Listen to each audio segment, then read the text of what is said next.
ไปเลยโอ้โหทุกคนไปจัดเลยว้าวเริ่มแล้วเริ่มผู้ใดว่านบนแตงนี่คือเสียดายโคตรเลยบาทแรก1 นาทีทุกคนแห่สิวานแล้ว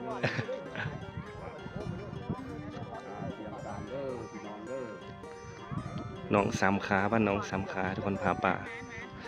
วันที่15นะครับก็ว่าจังสั้นละ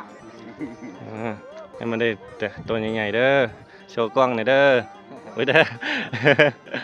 สบายเลยคนหน่อยนะปีนี้แล้วกันน้ำมันหลาย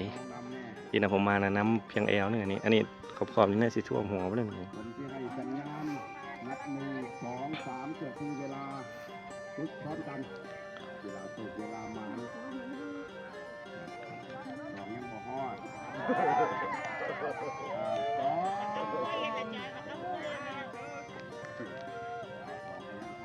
ปักดูบอลนับถอยหลังเนาะมานับ1 2ไปเลยโอ้โหทุกคนไปจัดเลยว้าวเริ่มแล้วเริ่มผู้ใดว่านบนแตงนี่คือเสียดายโคตรเลยบาทแรกว่ามีแต่แห่ห้าวเลยทุกคนนี่โว้ผู้ใหญ่ซูมได้แล้วพุทธะป่ามันขึ้นแห้งมันแท้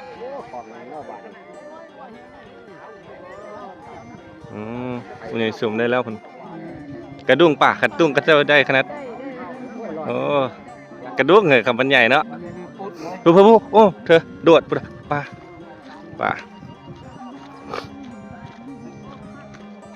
วันกระดุ้งดูเบิ่งเพื่อสิได้อันนี้ป่ะ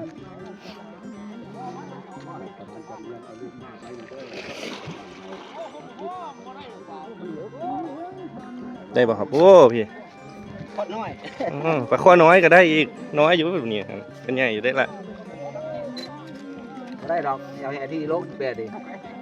บอกค่าแห่เนี่ยดิอันนี้แค่5 เซนบ่ครับไม่ไปตรงนั้นงมบ่ครับมันเกาะมันจังไหนทุกคนทีมกระดุ้งมัน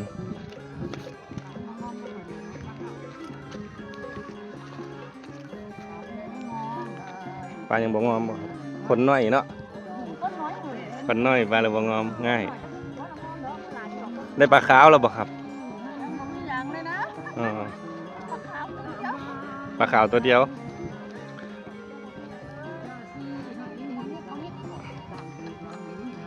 โอ้ปลายังไงปลาขับของบ่เอาปลาน้อยเพิ่นบ่เอาเพิ่นเอาแต่ปลาขาวโอ้ปลาเสื่อม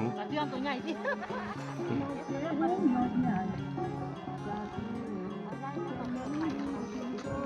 อันนี้ฮะคือซอยกันปลดได้เส้นบ่ทันเมียมาซอยผัวปลดปลาหลายบ่ครับต้องมาซอยมาปลด2 คนมะหญ้าอ๋อมะหญ้าไม่